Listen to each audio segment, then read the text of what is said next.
Gold trusted gold buyers మీరు తాకట్టు పెట్టిన బంగారాన్ని విడిపించి ఈ రోజు ఉన్న మార్కెట్ ధరకు కొనబడును.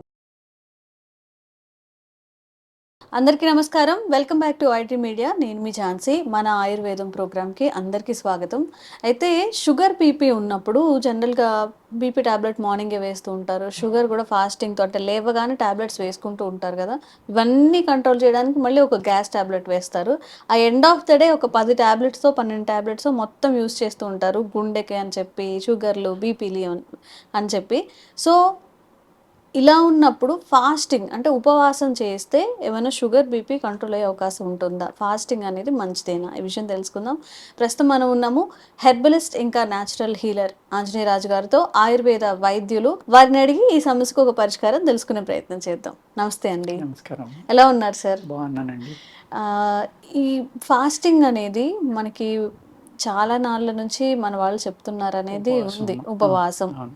ఈ ఉపవాసం వల్ల షుగర్ బీపీ కంట్రోల్ అవుతుందా, తగ్గుతుందా, తగ్గే అవకాశం ఉంటుందా? షుగర్ బీపీ అనే కాదమ్మా, అనేక వ్యాధులు తగ్గుతాయి. షుగర్ బీపీ ఒకటే కాదు, ఈ ఫాస్టింగ్ అనేది ఒక అమృతం అన్నమాట. అది మనకు అందుకనే ఉపవాసం అని పెట్టి మన వాళ్ళు ఫాస్టింగ్ చేయండి, లేకపోతే ఉపవాసం కాకుండా ఒకరోజు అన్నం తినేస్తే మంచిది అంటే వీళ్ళు వినరు అని వెంకటేశ్వర స్వామి పేరు చెప్పు, సాయిబాబా పేరు చెప్పు. పూర్వం సాయిబాబా లేదనుకోండి, వెంకటేశ్వర స్వామి, లేకపోతే మనం ధనుర్మాస దీక్షలని, కార్తీక మాసం దీక్షలని. ఆ కార్తీక మాసంలో కూడా ఒంటిపూట తినేవారమ్మా. అక్కడ కాలువకి వెళ్ళి స్నానం చేయటం, చెరువుకి వెళ్ళి స్నానం చేయటం, నదీ స్నానాలు, సముద్ర స్నానాలు, ఇవన్నీ హయ్యెస్ట్ చేసేది కార్తీక మాసం. ఇక్కడ ఈ వాటర్ని బట్టి కూడా ఏ వాటర్లో చేస్తే ఆ శరీరానికి ఏ విధమైన ఉపయోగం ఉందనేది కూడా పెద్ద సైన్స్ అమ్మ మన సనాతన ధర్మంలో. కాలువలో ప్రవహించే నీరు నడుస్తూ ఉంటుంది కాబట్టి ఈ నడిచేటప్పుడు గాలి దానికి ఆపోజిట్ డైరెక్షన్లో వెళ్ళినా, మామూలుగా దాని డైరెక్షన్లో వచ్చినా కూడా ఈ ఆక్సిజన్ డైల్యూషన్ అనేది చాలా ఎక్కువ జరుగుతుందమ్మా. అందుకని ఇంగ్లీష్లో కరెంటు వాటర్ అంటారు. కరెంటు వాటర్ అంటే ప్రవహించే నీరు. ప్రవహించే నీటికి గుణం డిఫరెంట్గా ఉంటుంది. అందులో హయ్యెస్ట్ ఆక్సిజన్ ఉంది. అందులో మీరు డైలీ స్నానం చేయటం వల్ల మీ శరీరం మీద ఉన్న మడతలు పోవడం, బయట స్కిన్కి ఆక్సిజన్ అతిగా అందటం వల్ల, చక్కగా అందటం వల్ల, అతిగా కాదు చక్కగా అందటం వల్ల స్కిన్ గ్లో అనేది పెరగడం, ఇవన్నీ జరుగుతాయి. అందుకే నదీ స్నానానికి ఒక ప్రాచుర్యం. సముద్ర స్నానం ఉందనుకోండి, ఆ వేవ్స్ అలాగా వస్తానే ఉంటాయి కదా. ఆ వేవ్ వచ్చినప్పుడు ఇలా కింద పడినప్పుడు ఆక్సిజన్ అనేది అబ్జర్వ్ అవుతుంది. అట్ ద సేమ్ టైం చాలా గాఢమైన మినరల్స్ ఉంటాయమ్మా సముద్రంలో. చాలా ఒత్తిడి ఎక్కువ ఉంటుంది. సముద్రం నీరు బరువు కూడా చాలా ఎక్కువ ఉంటుంది. అక్కడ సాల్ట్ పర్సంటేజ్ కూడా చాలా ఉండటం వల్ల ఈ స్కిన్ ప్రాబ్లమ్స్ ఉన్నవాళ్ళు, సముద్రం దగ్గర ఉన్న వాళ్ళు అయితే ఒక 20 రోజులు నెలల్లో డైలీ స్నానం చేస్తే అమ్మ సొరయాసిస్ కూడా చాలా వరకు తగ్గిపోవడానికి ఆస్కారం. సముద్రం స్నానం చేయడం వల్ల అది అన్ని రకాలైన మినరల్స్, సాల్ట్, ఇది న్యాచురల్ గానే స్కిన్ అనేది శుద్ధి అయిపోతుంది. అందుకనే మనకి పొలాల అమావాస్య అని, కార్తీక పౌర్ణిమని ఇలాంటి సముద్ర స్నానాలు చేయమంటాం. సముద్రంలో కనీసం సంవత్సరానికి 2-3 సార్లు స్నానం చేయడం వల్ల ఏమవుతుందంటే ఈ శరీరంలో అప్పర్ లేయర్స్లో ఉన్న సూక్ష్మజీవులు అన్నీ చనిపోయి చర్మవ్యాధులు రాకుండా కాపాడడం సముద్రంలో జరుగుతుంది. అదే నది స్నానం కానీ లేక కాలువలో జరిగేది అంటే ప్రవహించే నీళ్లలో స్నానంలో చేయడం అనేది హైయెస్ట్ ఆక్సిజన్ ఉండడం వల్ల ఈ స్కిన్ అనేది చాలా బాగా తయారవుతుంది. అలాగే లంగ్స్ కూడా మంచి శక్తి వస్తుంది. కీళ్ళ నొప్పులు తగ్గుతాయి, కాళ్ళ నొప్పులు తగ్గుతాయి, మజిల్స్ చాలా బలంగా తయారవుతాయి.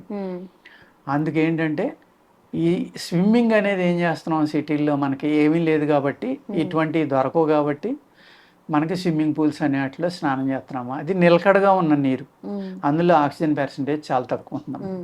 అదేవిధంగా అది శుద్ధిగా ఉండటం కోసం ఏంటంటే అందరూ ఒకే గుంటలో స్నానం చేస్తున్నాం కాబట్టి అది ప్యూరిఫై చేయాలి కాబట్టి, అది ఇబ్బంది లేకుండా ఉండాలి కాబట్టి దాని నిండా బ్లీచింగ్ వేస్తారు. ఆ బ్లీచింగ్ వల్ల ఏమవుతుంది, పిల్లలు లోపలికి తాగితే చాలా ప్రమాదం. ఒళ్ళే నల్లబడిపోతుంది. మీరు స్విమ్మింగ్ పూల్కి పంపండి ఎవరినైనా పిల్లల్ని, తెల్లగా ఉన్న పిల్లల్ని పంపితే 1 నెలలో స్విమ్ చేస్తే తర్వాత మనం ఆనమానాలు పట్టలేనంత నల్లగా అయిపోతాడు. అందుకు అటువంటి స్విమ్మింగ్ పూల్స్కి వెళ్ళినప్పుడు ఏదైనా లేయర్ లాంటిది, ఒక ఆముదం లేయరు, లేకపోతే మనం కొబ్బరి నూనె లాంటిది రాసుకుని మసాజ్ చేసుకుని స్నానం చేసి వెళ్ళారనుకోండి, మళ్ళీ అక్కడికి వెళ్ళాక జిడ్డు కనపడితే స్విమ్మింగ్ పూల్లోకి దిగినారు, స్నానం చేసి వచ్చి దిగాలి. మసాజ్ చేసేసుకుంటే ఇంకిపోతుంది కాబట్టి అమ్మ అది మనకి కనపడకుండా శరీరాన్ని కాపాడదు. కాపాడి ఈ నీరు కూడా అన్ని రకాలుగా మనకు ఉపయోగపడుతుంది అనమాట. ఆ నీరు తాగటం వల్ల ఉపవాసం చేసి మనం ఈ ఉపవాసంలో ఎప్పుడైతే మీరు సాలిడ్ ఫుడ్ తినకుండా ఈ నీరు తాగుతున్నారో అప్పుడు ఏమవుతుందంటే మన ఇంటెస్టైన్స్ క్లీన్ అవడానికి చాలా అవకాశం ఉంది. మనకి వచ్చే జబ్బులు మోర్ దాన్ 50% మన పొట్ట వల్ల, 60-70 కూడా, ఇంకా 20-30 మన ఆలోచన వల్ల. అందుకేంటంటే దీన్ని పొట్టను కూడా చిన్న మెదడని కొంతమంది పిలుస్తూ ఉంటారు. అందుకు ఇది ఈ రెండు చల్లగా శుభ్రంగా ఉంటే, సుఖంగా ఉంటే ఆ మనిషి ఎప్పుడు నవ్వుతా ప్రశాంతంగా ఉంటాడు. అనేక జబ్బులు ఉన్నా కూడా లెక్క చేయకుండా చాలా హ్యాపీగా ఉండగలడు అనమాట.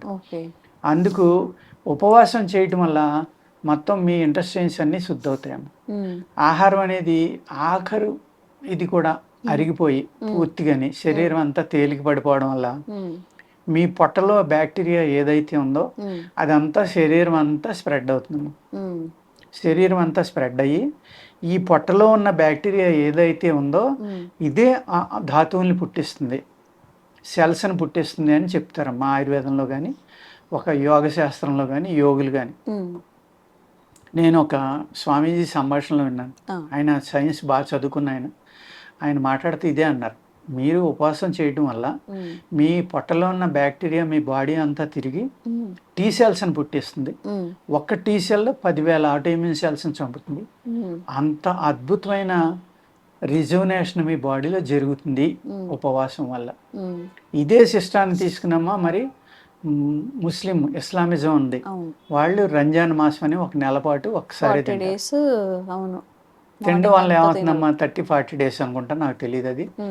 అలా తినటం వల్ల ఏమైంది, వాళ్ళు ఎన్వి ఎక్కువ తింటారు కాబట్టి, రెడ్ మీట్ ఎక్కువ తింటారు కాబట్టి దానివల్ల వచ్చిన సైడ్ ఎఫెక్ట్లు ఫ్యాట్ కానీ, రక్తం చిక్కబడడం, కొలెస్ట్రాల్, ఆ 1 monthలో అన్నీ cure అయిపోయామ్మా.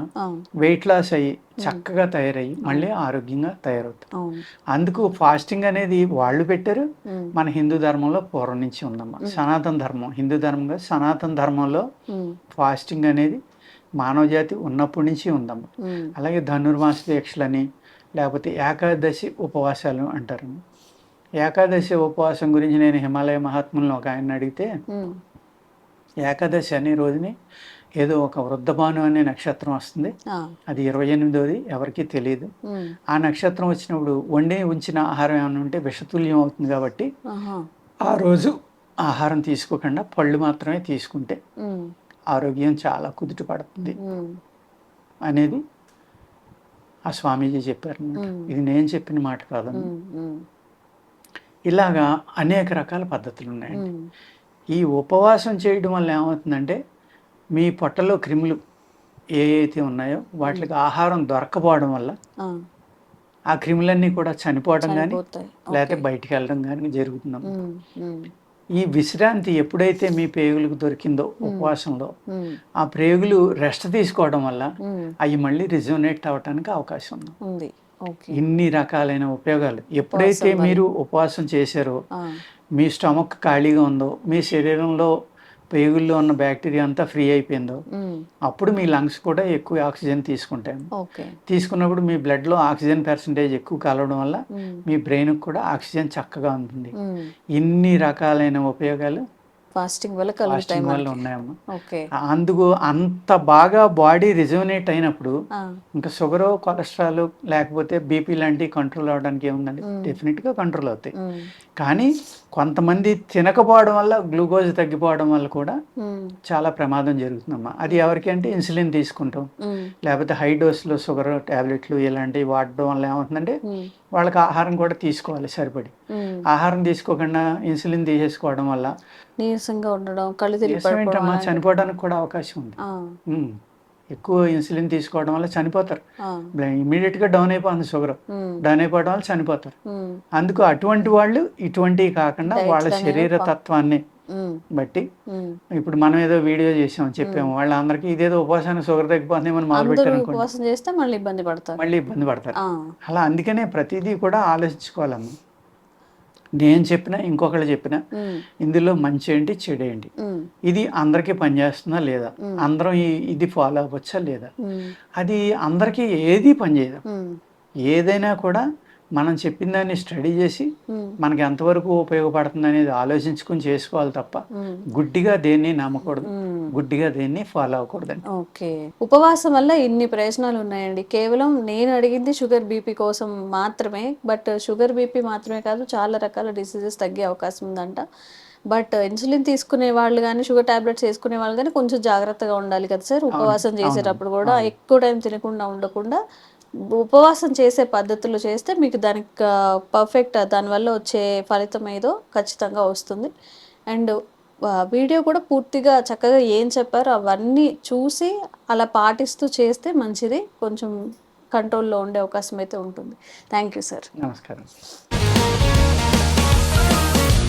Sir, one life lesson what medicine has taught you. Whatever you can do without expecting. But I really believe మన పాజిటివ్ యాటిట్యూడ్ ఉంటేనే మనం ఏదైనా సాధించగలం. గట్ని మనం కరెక్ట్ గా డీల్ చేసినట్లయితే అది మనకి పాజిటివ్ హార్మోన్స్ ని రిలీజ్ చేస్తుంది. షుగర్ వచ్చిన వాళ్ళ పరిస్థితి ఏంటి? పొట్ట దగ్గర పెరిగితే దాన్ని ఆండ్రాయిడ్ అంటారు, ఆండ్రాయిడ్ ఫోన్ కదా. అసలు థాట్స్ ఎందుకు వస్తాయి? బ్రెయిన్ డెడ్ అంటే దానికి ప్రపంచం అంతా కూడా కొన్ని నిర్దిష్టమైనటువంటి లక్షణాలు ఉంటాయి. మానసికంగా ధైర్యంగా ఉంటే క్యాన్సర్ జయించవచ్చు. You are a doctor for a cause sir, అంతే. వాళ్ళకి వచ్చిన ఆదాయం కాకుండా ఫ్రీ సర్వీస్ ఎంతమందికో చేస్తుంది.